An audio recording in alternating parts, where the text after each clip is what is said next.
Welcome to Save on Plants. This info video is going to concentrate on Japanese maples, both threadleaf and broadleaf variety. There are over 200 varieties of Japanese maples available. Unfortunately, only a few have proven to do well in our climate, despite many being rated for our weather zone and being sold in this area by garden centers. We recommend only certain hardy varieties and only ones that are field grown, never greenhouse grown. Here's an example of a balled and burlapped bloodgood Japanese maple. This is the broadleaf variety, very common and very popular and also very hardy in our zone. Very similar variety to these are Fireglow and Emperor One. Threadleaf varieties that we carry are Crimson Queen, Red Dragon, Inabishidari, Varieties, and Waterfall. The Varieties and Waterfall have a greenish lime leaf, whereas the first three have a burgundy reddish leaf. Making comparisons based on pot size, height, or width can be very misleading. It is best that you visit garden centers in person to see what you are really being offered. A fair price for a 3-foot plant may be as little as $35 or as high as $200, depending on the caliper and root system. Here's an example of a Varieties Japanese maple with a 2-inch caliper trunk. This is the same plant which shows the size of the head. The head itself is not huge, but notice the size of the root ball. That is a 150-pound root ball. It would take 2 strong men just to lift that up into a truck. Here is a Crimson Queen, similar size type of caliper trunk and root ball. Again, that root ball alone is about 150 pounds. The 3 broadleaf varieties that we recommend are Bloodgood, Emperor One, and Fireglow. All of our retail pricing includes our 5-year prorated warranty for retail sales. Wholesalers and landscapers have a different arrangement for warranty. This will give you also a free or a credit towards a planting package, depending on the value of the plants you're purchasing. The planting package may include bone meal, cow floss, both of those are root stimulants, cedar mulch, an inspection pipe for hedges only, site inspection with deliveries, and a free water schedule customized specifically to your drainage and type of plants that you are purchasing. And finally, a commercial grade time-release fertilizer to be used during your 2nd year of application. We do not recommend that you fertilize your trees during the 1st year, except for the roots. The roots you want to have them established, but the actual plant itself you do not want to encourage growth until the 2nd year. The next step is to understand the different methods used to cultivate the Japanese maple. Balled and burlapped with non-treated material is definitely the best way and the only way that we sell our Japanese maples. Balled and burlapped means that they were field grown in the real world, outside, not protected by a greenhouse. This gives you a tougher, more hardened plant. It also takes twice as long to achieve the same size, so it's a more expensive method actually than growing inside a greenhouse. In addition, I mentioned here non-treated burlapped. This is very important because it has become common now for growers and garden centers to use treated material around their root system. This material is treated with either arsenic or copper sulfate. These deter the material from breaking down, which will not allow the roots to spread out as they should be allowed to. All of our material is non-treated, and within 30 to 45 days of being dug, that material will actually decompose, even if it's not in the ground. That's why one reason why we want all the balled and burlap plants to be in the ground by the middle of May. The ones that are not in the ground, we will actually pot them up, and then we will grow them or sell them in the fall once they've rooted out into their new larger pots. Burlap material that is non-treated is essentially a tan-colored natural fabric. It decomposes very quickly.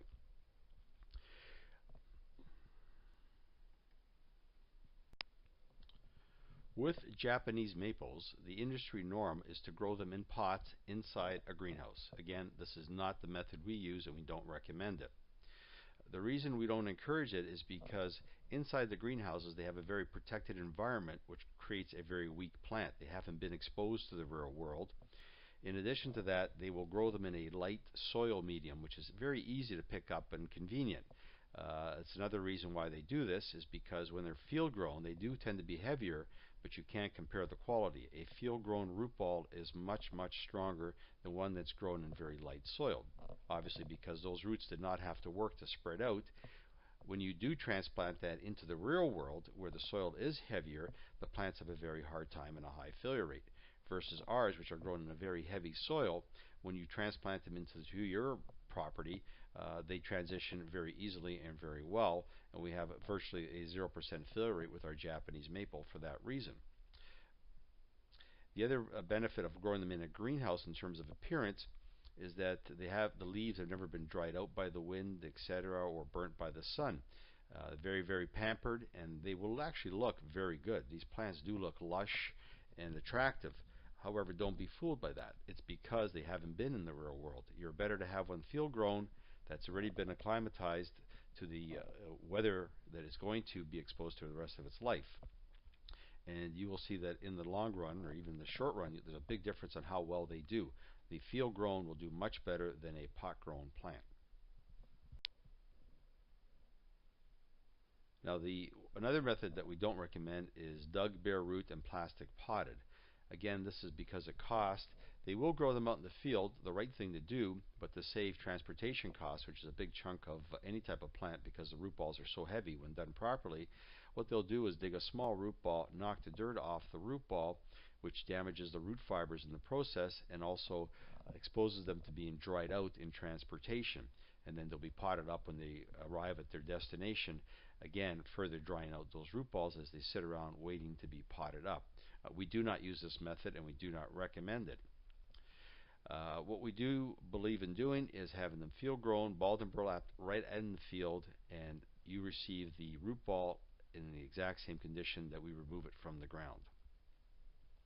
Whenever you do look for Japanese maples and you're talking to people in garden centers, always ask how the root was cultivated. When thinking of planting the Japanese maple, it's very important to know how well your soil drains. Best test is to actually dig a hole in preparation for your Japanese maple and fill it with water. Make note how long it takes to drain completely and share this information with us when you come in.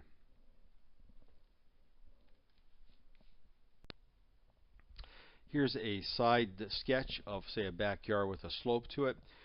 The green down line is your backyard. At the very bottom you'll see there's a blue line, and this is where the water is going to end up accumulating.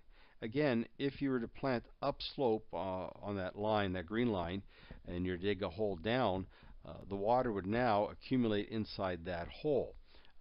Even though it's not the lowest point in the backyard, relatively it is the lowest point because you've got the soft soil that allows the water to drain down to the bottom of that soil until it hits the hard soil at the bottom of your hole. One way to get around that, if you're planting up a slope, is if you want to imagine this, you're up in the air looking down on your backyard. The hole is the blue hole there with the word hole in the center is what you've prepared for your new plant, and just above that is a half moon. And the idea of that half moon is to prepare a dam or a diversion for the water that's running down the slope of your backyard, which is the blue arrows. Those blue arrows, when they get to that dam, will now bounce off it to the side, run past the hole. So rather than running down into the hole, they're running past the hole, and this way the hole doesn't overfill with water, keeping the root system too wet for too long. So if you see areas like this in your backyard, that is an area where water is accumulating for one reason or another. It might be a low point, there might be a downspout from your house, your neighbor's house, runoff from a driveway, a patio, etc. But that's a red flag right there. Here's a beautiful patio, probably about 100 feet across from the grass up towards the house. And keep in mind that there's probably a downward slope on that patio towards the grass. And what's going to happen when it rains, if you get a half an inch of rain, which is it's a pretty good rain, all that water that's falling down the patio is going to accumulate as it runs down the slope and then just drop off the edge. So at the very edge of this patio, you're not going to get half an inch of rain, you're going to get 2 feet of rain, literally, going down in that one small area. So that area is going to get very wet, and if there isn't good drainage, if it's not real sandy soil, and most people don't have real sandy soil, that water is going to sit there for quite a while. And if you've got really heavy clay, it could end up being wet permanently.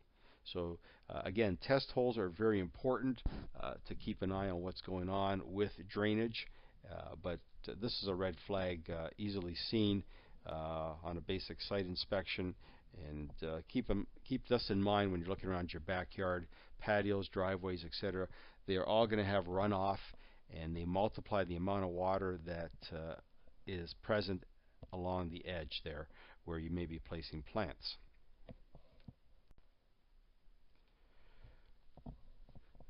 Now, salting is very common on sidewalks and driveways, etc. Obviously, the benefit is that it eliminates the ice, makes it a safer walking surface. However, plants do not like salt. There is no plant that likes salt. Some plants will tolerate it better than others. We encourage you to use absolutely no salt around any of the plants, regardless. However, if there's a situation where there may be a minimal amount of salt that you just can't prevent because of a road or a sidewalk, etc., you're best to use black cedars. They can tolerate salt. Again, they don't like it, but they can tolerate some salt, and you'll have better results with them because the salt will kill most plants. So don't waste your money on the plants or the time of planting them. If you plan on using salt, don't even put them in there. So when deciding where to plant the Japanese maple, make sure that you will be allowing it to receive at least 4 hours of full direct sunlight. The reason for this is that the leaf pigmentation, which is the coloring, requires the sun in order to achieve the color that you would expect. For example, a blood-good purple-leafed Japanese maple planted in full shade will not have purple leaves. The leaves will actually end up being green, and in the long run the plant will suffer because it's not getting the sun that it requires. They are not plants to be grown in shade. A minimum of 4 hours is the requirement. You can plant them in sun all day, that is fine, but a half-half situation is ideal. Less chance you're ever going to get any burning of the leaves, say it's a very hot, dry summer, because Japanese maple or any purple leaf plant can get their leaves scorched if it is a very hot, dry summer. If they're being underwatered, you get this scorched, burnt leaf on it. Or if they're grown in greenhouses, you may get it even with 4 hours of sunlight because they've never been acclimatized to direct sunlight. So another reason to avoid the greenhouse-grown varieties or plants is because they have not been hardened up against sunlight. Ours are grown in full fields without any protection whatsoever, and they sit in the sun all day. So they are hardened up, and you might see still a minimal amount of burning, but very minimal. And as we point out in one of our other videos on watering, that a little bit of burning on a Japanese maple during the first year is nothing to be concerned about. It actually may harden the plant up a little bit more by forcing the roots to go down deeper. Now be sure to watch our videos on watering and fertilizing as well as planting for more information about Japanese maples and how to water and plant them properly. Now we're more than happy to share our info files with you. They're available on YouTube, etc., at our website. In addition, you can come in with your own USB transfer stick, and we will transfer the whole library over onto your transfer stick at no charge, of course. And you'll have probably a little higher quality and maybe a little bit easier to view than being on YouTube. So feel free to bring your stick in. If we're delivering to you, we'll bring a USB stick with us, and you can borrow that while we're unloading. You can load it onto your computer. We're always very happy to share whatever information we can give you. From all of us at Save On Plants, happy gardening and enjoy the season. Thank you very much.